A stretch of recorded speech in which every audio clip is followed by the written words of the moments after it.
एक बतख अपने अंडों के ऊपर कई दिनों से बैठी हुई थी। अंडों को सेने के लिए हिले डुले बिना बैठना पड़ता था, इसीलिए वह बैठे बैठे थक गई थी। लेकिन अपने प्यारे प्यारे बच्चों को देखने के लिए वह कुछ भी कर सकती थी, इसीलिए धैर्यपूर्वक बैठी हुई थी। तभी उसे कुछ आवाज़ सुनाई दी। कर कर की आवाज़ के साथ उसका एक अंडा टूटा। बतख खुशी मन से नाचने लगी। एक सुंदर बच्चा बाहर आया। फिर दूसरा अंडा टूटा और दूसरा बच्चा बाहर आया। फिर तीसरा, फिर चौथा। बतख ने अपने बच्चों को प्यार से देखा। चारों बच्चे बहुत सुंदर थे। वह बोली, चलो बच्चों, हमें अपने घर जाना है।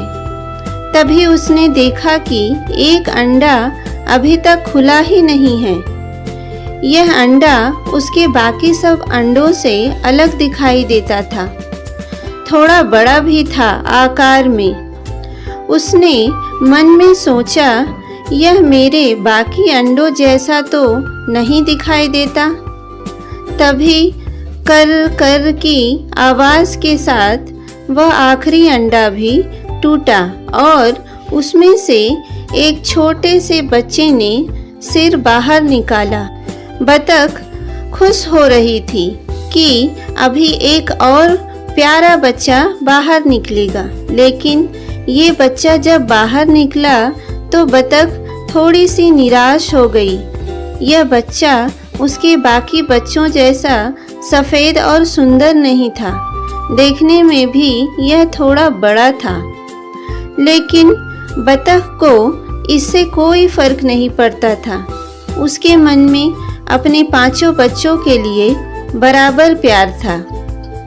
अपने पांचों छोटे छोटे बच्चों को लेकर वह उस फार्म हाउस में वापस पहुंची, जहां उसका घर था। फार्म हाउस में सब उसका इंतज़ार कर रहे थे। बतख और उसके बच्चों को आता देखकर सब बहुत खुश हो गए। बतख के चारों सुंदर बच्चों को सबने खूब प्यार किया। लेकिन उस पांचवें बच्चे को सब कुरूप कहकर चिढ़ाने लगे। उस कुरूप बच्चे को कोई ना तो प्यार करता था और ना ही अपने साथ खेलने देता था। जैसे जैसे वह बच्चा बड़ा होने लगा, उसे लगने लगा कि उसे कोई भी प्यार नहीं करता, क्योंकि वह बहुत सुंदर नहीं है। एक दिन तो उसी के भाई ने उसके माथे पर जोर से चोंच मारी। बहुत दर्द हुआ उसे। उसके माथे पर बिंदी जैसा निशान बन गया। दुखी होकर उसने निश्चय किया कि वह घर छोड़कर चला जाएगा। वह चुपचाप चलता चलता फार्म हाउस के पीछे वाली झील के किनारे आ गया। वहाँ कुछ और पक्षी रहते थे। उन्होंने बतख के कुरूप बच्चे का स्वागत किया। कुरूप बच्चा वहाँ रहने लगा। शुरू में उसको अकेले रहने में परेशानी हुई, लेकिन धीरे धीरे वह सीख गया। एक दिन उस झील में बहुत ही सुंदर पक्षी उड़कर आए। वे एकदम चमकदार सफ़ेद रंग के थे। लंबी गर्दन थी उनकी, पीले रंग के चोंच और काली काली आँखों वाली ये पक्षी अपने लंबे लंबे और सफ़ेद पंख को फैलाकर उड़ सकते थे। यह हंस थे जो बतखों के राजा माने जाते थे। बच्चे ने उन्हें देखा तो मन ही मन सोचने लगा, काश कि भगवान ने मुझे भी उन जैसा बनाया होता। लेकिन मैं इतना कुरूप हूँ कि चाहे जो भी कर लूँ, लेकिन इतना सुंदर कभी भी नहीं बन सकता। अपनी कुरूपता के बारे में सोचकर ही वह उदास हो जाता था। लेकिन वह जानता था कि वह कुछ नहीं कर सकता था। हंसों को देखकर उसने भी अपने पंख फैलाकर उड़ना चाहा, लेकिन वह उड़ नहीं पाया। फिर सर्दियाँ आ गई। झील का पानी ठंड से जमने लगा। सब पशु पक्षी अपने घरों में जाकर छिप गए, लेकिन उस छोटे बच्चे का तो कोई घर था ही नहीं। उसको झील के ठंडे पानी में ही रहना पड़ता था। बड़ी मुश्किल से वह अपने चारों ओर के पानी को जमने से रोक पाता था। इसके लिए उसे लगातार अपने पंख चलाते रहने पड़ते थे। जब थक जाता था तो थोड़ी देर सो जाता था। बड़ी मुश्किल से सर्दियों का मौसम बीता। फिर बसंत ऋतु आई। चारों ओर हरियाली थी, फूल खिल रहे थे, पशु पक्षी अपने घरों से निकल आए थे। बतख के उस कुरूप बच्चे ने महसूस किया कि इन कुछ महीनों में वह भी कुछ बड़ा हो गया है। उसकी गर्दन लंबी हो गई थी, उसके पंख भी बड़े बड़े हो गए थे। झील का पानी जब पिघलने लगा तो उसने अपनी परछाई पानी में देखी। उसने देखा कि वह काफी कुछ सुंदर हंसों के जैसा दिखाई दे रहा है, जो कभी कभी वहां आते थे। उसे अपनी आंखों पर विश्वास नहीं हुआ। मैं हमेशा उन हंसों के बारे में सोचता रहता हूँ ना, इसीलिए मुझे वही दिखाई दे रहे हैं। लगता है मैं पागल हो गया हूँ। मुझ जैसा कुरूप बच्चा कभी सुंदर बन सकता है क्या? उसने मन में सोचा। फिर उसने अपने पंख फैलाए और अपने आप को हवा में उठाने की कोशिश की। और ये क्या? उसने उसे कर दिखाया। वह ऊपर उठने लगा।